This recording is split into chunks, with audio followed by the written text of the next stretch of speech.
why is Shabbat the first mitzvah people tell you how to keep? Okay? Let's start from zero.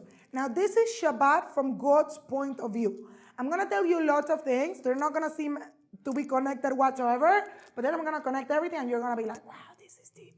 Okay? Great. Let's start from zero. How do we know how to keep Shabbat from the Torah? So, everything that you know that you're not supposed to in the Torah, in Shabbat, is because there was something in the Torah called the Mishkan, the mini temple, the mini Beit HaMikdash, and whatever you used to do in order to build the temple, you couldn't do in Shabbat. Because the two mitzvot were always connected one with the other one. It is written like this in the Torah. And you shall build for me a sanctuary, and you shall guard my Shabbat. So Rashi, the main commentary, says, why are these two mitzvot one after the other one? And it answers, because you might think that the main thing is to build a sanctuary. But then you have to guard Shabbat. Meaning, you should build a sanctuary, but not when it comes to Shabbat. So how do we learn how to keep Shabbat? This is easy. All of the creative activities we used to in order to build the temple, also known as the 39 melachot, okay? 39 creative activities, I'll explain this later. You cannot do in Shabbat. This is how you know how to keep Shabbat. But then, I noticed that the mitzvah of building the Mishkan is always connected to a one of Shabbat. So if the only thing that God wanted me to know, it's like whatever I do here, I cannot do here, it was enough to just mention it one time. Why did he mention it so many times? So apparently, whatever you do with the Mishkan, you do with Shabbat in an opposite direction, right? They're parallel to each other in an opposite way. What do I mean by this? Okay, so let's start from zero. When God tells Moshe to build the portable temple, right? The big temple, whatever you want to call it. Moshe says, God, you want me to build you a concrete house? That doesn't make sense. Because God, you're not physical. You're everywhere. How can I make it that I'm going to build a house that's going to contain your essence? Right? If you ever think about it, the Mishkan is a physical house. But a physical house cannot contain something that's great. But you know what God says? God says, I know it is very hard for the Jewish people to relate to me because I am not concrete.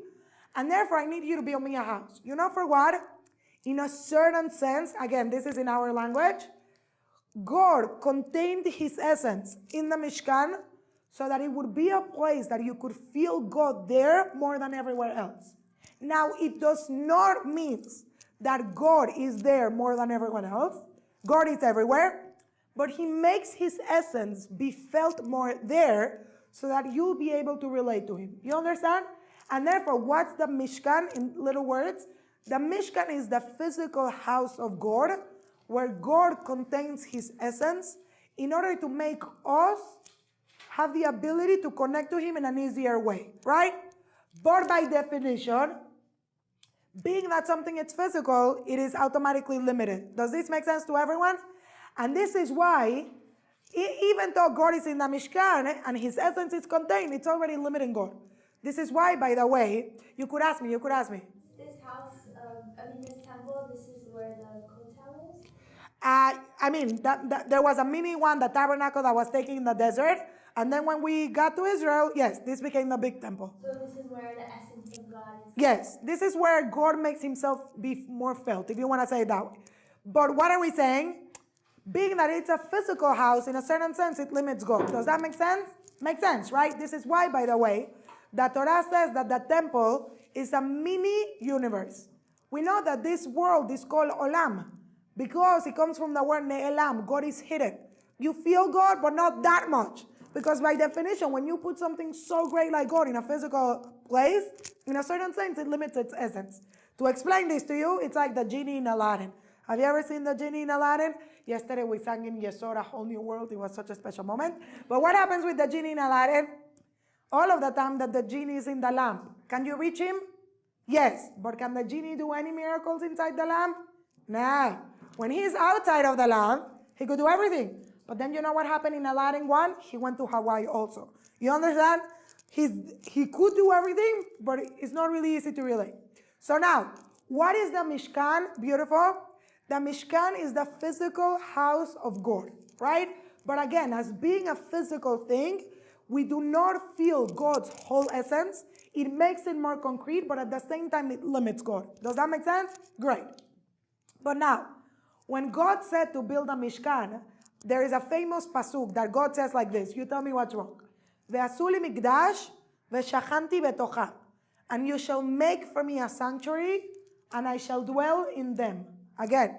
And you shall make for me a sanctuary, and I shall dwell in them. What's wrong with this pasuk? It's plural. It should have said, I shall dwell in it. So the Torah says, because really, what God really wants is not to live inside of a building. He's doing that so that you'll be able to relate to Him. But what God really wants is to live inside of each one of us, to dwell in them. And therefore, now let me tell you, there is a physical house of God. This is the Mishkan. What attains the same purpose in an opposite way? What did I say? Shabbat. So now you're thinking, what am I saying? Don't worry, I'm going to explain. The Mishkan is the physical house of God. Shabbat is the spiritual house of God.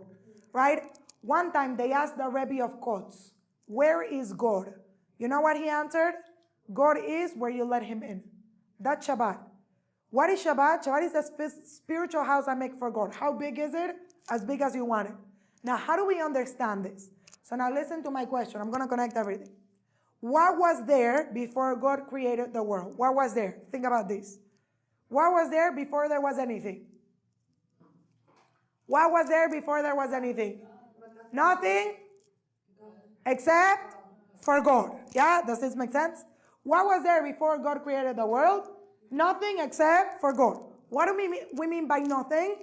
We mean everything you know as something was not there. And therefore there was nothing in your terms except for God. But now listen to my next question. Why is the first day the first day? You know, when you count in English, and let's say this is the first marker, there is a reason why this one is the first one and not this one is the first one, right? There's a point of departure. Can you say it that way? Okay, makes sense. If you ever look into a Torah, whenever God counts the 6 days, the 7 days of creation, we know that it says this is day 1, this is day 2, this is day 3. What was the starting point? What was he counting from? Why is this one day 1 and not this one? You understand my question? By the way, this is easy. In Hebrew, how do we count the days? What day is today? Wednesday. How do you say Wednesday in Hebrew? Yom Revi. What does Yom Revi means? The 4th. Why is it the 4th day? Because it's the 4th day till Shabbat, I guess? The 4th day from Shabbat. Yes? Sunday is the first day with respect to Shabbat. Monday is the second day with respect to Shabbat. So now listen to it deep. Just as we count the days of the week starting from Shabbat, and everything it's in its relationship with Shabbat, so did God count the days of creation with relationship to Shabbat. Meaning this is the first day after Shabbat. This is the second day after Shabbat. So now let me tell you, how does this work out? Therefore, what was there before God created the world? There was something called Shabbat, because this is the starting point. But now this doesn't make sense, because we just discussed this, and what did we say? What was there before the world? Nothing except for God. But apparently, no, that's not true. What was also there? Shabbat. So now let me give you a definition of Shabbat, and I'll explain. Shabbat is a day that you only have God. Shabbat is a day that God is in its fullest essence. There's only God. Shabbat is a state of God. This is why, by the way, the word Shabbat comes from the word lashuv, to return. To return where? To return to the source. Really, everything that exists takes away from us being able to only see God. What is Shabbat? The day that I return to what it was.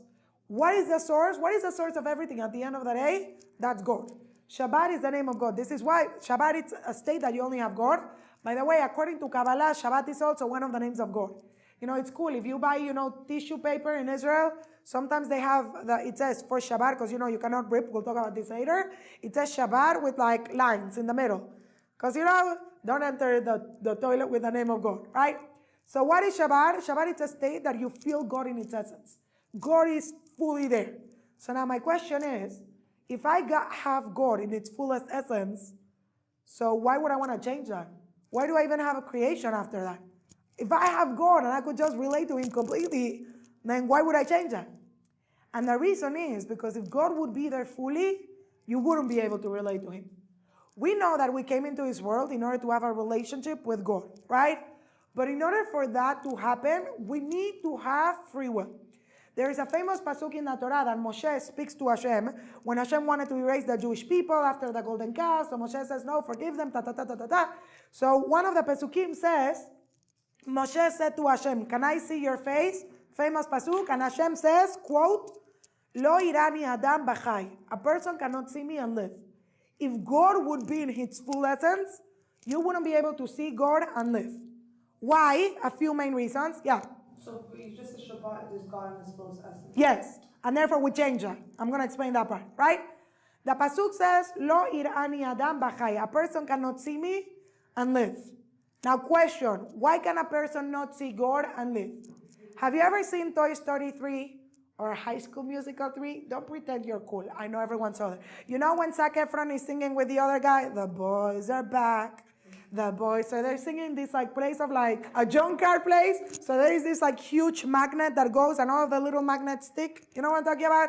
Or Toy Story 3 where Buzz Lightyear's stuck into a magnet. You know what I'm talking about? What your soul yearns for the most is God. If you would see God in its full essence, your soul would just leave your body and attach to Hashem. Like it happened when God gave the Torah, he said the first commandment, everyone died. Why did everyone die? Not because they were afraid, because like their soul left their body unconnected. God revived everyone and then everyone died again. So their soul left. And you know what people said? Look, God, we like you, but this is too much of like a near-death experience for us. Maybe Moshe should speak to us. If your soul would be 100% aware of God, you wouldn't be able to exist because your soul would just leave your body and attach to its source. This is why, by the way, I'm going to tell you a little secret. I don't know if you ever thought about this. This is why you sleep. Most people think you sleep for your body. This is completely not true. If you didn't do anything the whole day, do you still need to sleep? By the way, I don't know if you ever noticed this, but teenagers don't do anything. They sleep much more than adults. You ever noticed this? Is it like a rule? The more productive people are, the less they sleep? It's like a thing. You ever notice this? People that are not productive sleep a lot. By the way, you need to sleep at least a few hours every 3 days. Sleep is the one thing that if you do not have it for 3 days, the Torah says you go crazy and you die. You cannot exist.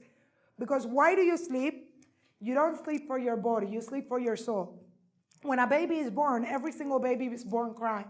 Because you took him away from the world of God and brought him into this world. So he says, God, I don't want to be here. So what does God say? It's okay. Every night in my dreams, I'll see you. Okay. Right? What does God say? It's okay. Every night we're going to meet. And you know what happens when you sleep? Your soul recharges battery in the source. But you know what happens? This makes sense. If I recharge my battery during the day, do I need to recharge it so long at night? No, people that have very productive life in good things do not need to sleep because their soul is getting recharged in this world, right?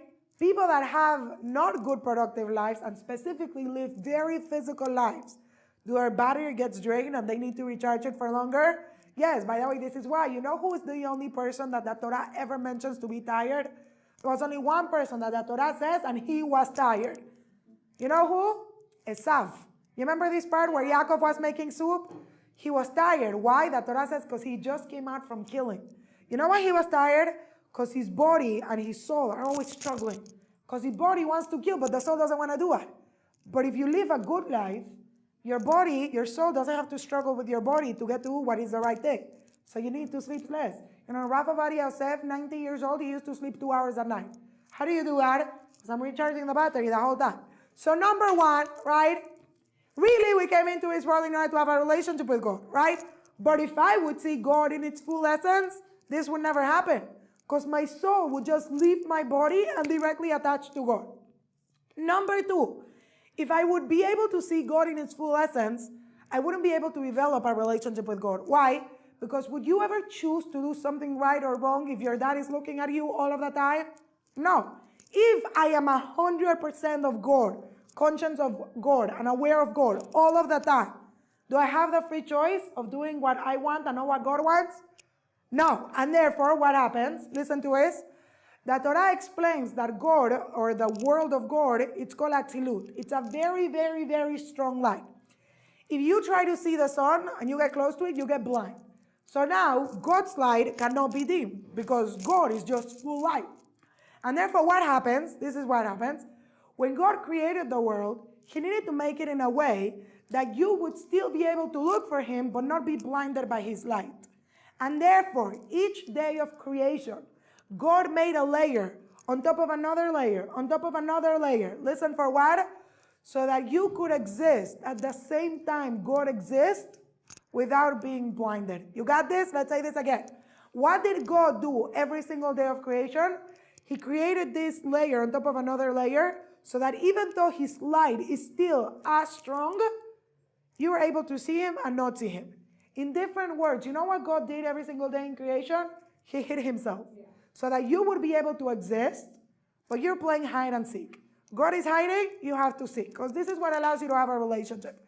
So now the question is, if your God is hiding, what happened? You know, every week we say that God rested in Shabbat. And then there's the obvious question. God doesn't need to rest. He doesn't do any effort.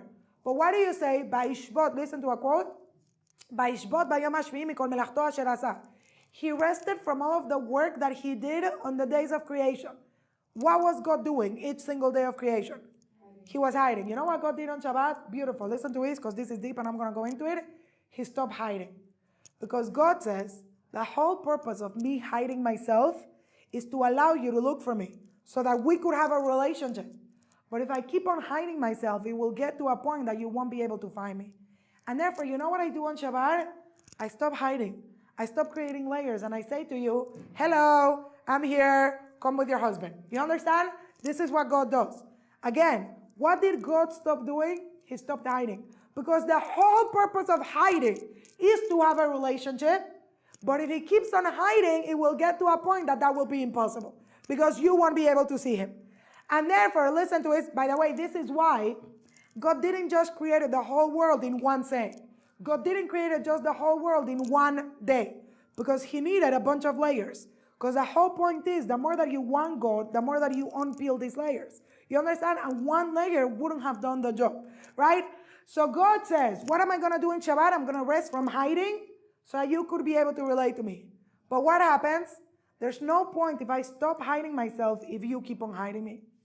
And whenever you're not doing Shabbat or whatever, you know what we're doing? We're creating more of the physical world. And you're going to see how this works. And therefore God says, wait, I'm waiting for you, but you keep on hiding me, and therefore we're never going to be able to see each other. And therefore, what happens on Shabbat? On Shabbat, God goes back to the state in which it was before he created the world to allow you to be able to feel his full essence if that's what you would want. You understand? This is why, before I go further, it's very important.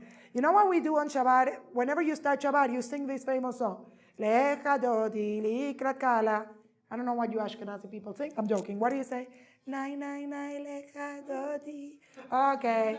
If you ever want to be from, you need to learn the songs. This is how it works. You cannot belong to a Jewish community if you don't know how to sing. You understand? That's how it works. So now I know all the songs. You come to my house, I teach you. Okay, but what is the point? This is the point. The Torah says that Shabbat, it's like the bride. Lecha dodi likrat kala. We're doing a marriage, right? What is the whole point of a marriage? You know, the whole point of a marriage is oneness. There's nothing outside except for you. Marriage is oneness. You know, by the way, and you're going to see this. Let's say I'm dating a guy for 3 years. Am I married just because I'm dating him for 3 years? No. What actually consummates marriage? How is the marriage consummated?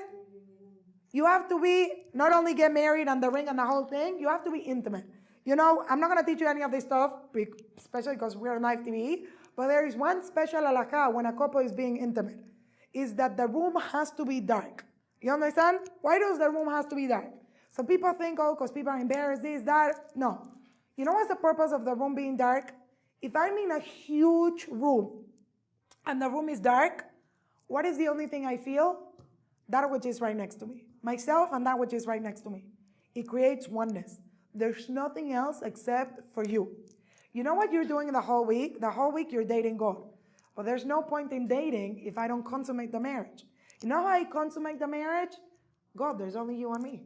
There's no one else. By the way, God is the husband, so he pays. This is a very good deal. You know, you don't have to pay, right? But there's no one else except for me.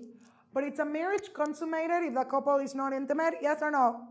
Not necessarily, but I'm not going to go into it. By the way, if a couple doesn't actually have a wedding, but they are intimate, there's a thing in the Torah that it would be like they're married in a certain way, just without the, whatever, I'm not going to go into it. What consummates the marriage? You're one. Body and soul. There's nothing else except for you. Now, that's Shabbat. Shabbat is oneness. There's nothing else except for us. Boy kala. But you know what happens? By the way, if you understand this, you'll understand that there are a lot of things that in Shabbat I don't do, not because they're forbidden, but because that's not oneness. If someone turns for me the TV, can I watch it, halakhically speaking? Can I watch TV in Shabbat? Yes, you're not doing any forbidden thing. But if it's your wedding night, are you going to watch TV? Imagine you get married and your husband says, hello, it's the Super Bowl. That would be the shortest marriage in the history of the world. I actually heard of a marriage that they were divorced after 3 hours. And they spent like millions of dollars in the wedding. Okay, don't spend millions of dollars in the wedding. The bigger the wedding, the bigger the divorce. I'm joking, Barmina. But what is the point, right? Imagine your in-laws are coming to visit you. Not in-laws, because in-laws, who cares? Your parents, I'm joking, I like my in-laws. She doesn't know English anyway, so this is okay. Okay. Imagine your parents are coming to visit you. You haven't seen them for a whole year. They arrived on the airport. Are they waiting for you to pick them up? Of course. So what do you say? Sorry, I'm busy. Do you mind taking a cab? They come to a cab. They're waiting for you to be outside of the house, waiting for them. No. They don't even pay for your cab. You don't even pay for the cab. Then they come into your house. What are they thinking? At least you'll have dinner ready. So you say, do you mind going out and buying pizza? Are you joking? You haven't seen me in a year. Everything should be ready. That's Shabbat. Shabbat is there's only you and God. There's no one else. Every single thing, it's ready, right? But in order to do that, I have to get to that state that there's oneness. And therefore, God says, the whole week I made physicality that by definition blocks spirituality. You cannot really see God. But the only reason why I made all of these layers is so that you'll be able to look for me and we'll be able to have a relationship. But the whole point of dating and unpeeling those layers was to get to a moment of oneness. But there's no point on me unpeeling layers if you keep on making them. And whenever you're creating physicality, and we'll talk about this next class, right? What you're doing is that you keep on making the layers and therefore you're not able to relate to God. Shabbat is your wedding night. There's nothing else outside of God. By the way, this is why you could understand. Did anyone ever heard this Gemara? It says like if all of the Jewish people would keep one Shabbat, Mashiach would come. Anyone ever heard this? Just one Shabbat and we'll all be free. Just one Shabbat. Okay. What does this statement imply? You ever thought about this? What is the only mitzvah that could bring Mashiach? Shabbat. That's interesting because it doesn't say, listen, it doesn't say if all of the Jewish people would keep the same mitzvah. It doesn't say if all of the Jewish people would say Tehillim, cover their hair, eat kosher. It says if all of the Jewish people would keep Shabbat. Yes? Doesn't that mean that the only mitzvah that could bring Mashiach is Shabbat? Yes. Why Shabbat? Why not anything else? First of all, let's talk about this, and I'll leave it here, and then we'll do next time, right? What is Mashiach?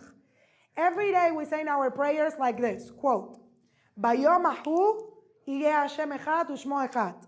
On that day, which day? When Mashiach comes, the day, God will be one, and His name will be one. Question, are there two gods now? What does it mean God will be one? And the idea is, even though God is one, not everyone follows God. And therefore, it's as if there's other gods. There is one God. But as of now, He's a dictator. We didn't make Him king. What's going to happen when Mashiach comes? You say this in Aleinu Shaveh, Kulam ishtachavu ve'ipolu. Everyone will recognize God. You understand this? When Mashiach comes, there will be no doubt in anyone's mind that God is God and this is His name. This is the God. So now, what does that have to do with us? You know, we know that we Jewish people, as we discuss, we're the chosen people. What does chosen mean? Chosen means we're the ambassadors of God. Our responsibility is to make God popular in the world and to make Him known. Without us, God is not known in the world. You ever heard of these concepts, Kiddush Hashem and Chilul Hashem? So everyone says, whenever you make something good, you made a Kiddush. What is a Kiddush Hashem? Kiddush Hashem means you made the world sanctified with God's presence. Whenever you do something good, it's as if you're saying to God, God, come into my life. And the world gets fuller of God. Is the world going to be much better if there's more of God in this world? Yes. When you do something wrong, you call it a Chilul Hashem. What's a Chilul? Chilul comes from the word halal. It means emptiness, vacuum. You know what you do when you do something wrong? You're saying to God, God, I don't want you. Like, step away. So what happens? You push God away from the world. Now question, Jewish people are the only ones that could do a Kiddush Hashem or a Chilul Hashem. Why? Because our job is to reveal or to hide God in the world. If all of us would be keeping Shabbat, would there be someone hiding God? No. Isn't that Mashiach already? If all of the Jewish people would be keeping Shabbat, there would be no one hiding God. Because all of us would be aware of God's full essence. Therefore, that's Mashiach. You understand? Mashiach is a state that you only have God. This is why, by the way, I don't know if you know this, on Shabbat, we don't pray for Mashiach. Because Shabbat is greater than Mashiach. Mashiach is transition. You go from this world to the next world. Shabbat is already from the world to come. You know, the Torah says that when God offered the Torah to the Jews, they said, God, if I'm going to keep it, what am I going to get? You know, we're good business people. So God said, you're going to get something called the world to come. So the Jewish people said, where is that? He said, don't worry. When you'll get there, you'll see. We're like, no, God, I want to see something now. Give me something now that's good. You know what God says? Take Shabbat. Shabbat is a 60th of the world to come. A 60th. And if we said all of the pleasure of this world doesn't compare to the smell of the world to come, every single Shabbat I have the ability of having the world to come of 30 generations. You understand? Now, we don't really get it, and I'll explain this next time, right? But that's Shabbat. Shabbat is a 60th of the world to come. I have everything. It's not this world anymore. Shabbat is the next world. Therefore, there's no physicality because this world really doesn't exist. And we'll talk about this next time. But if all of the Jewish people will keep Shabbat, that's Mashiach. So to finish, for today, Mishkan is a physical house of God. Shabbat is a spiritual house of God. How big is it going to be? Whatever you want, right? But God says there's no point of me stopping to hide myself if you keep on hiding me. So on Shabbat, you said, God, I don't want to hide anymore. You know, I want to be with you. I want to be with you, right? I want to be with you. We're one. That's what you're doing. Great.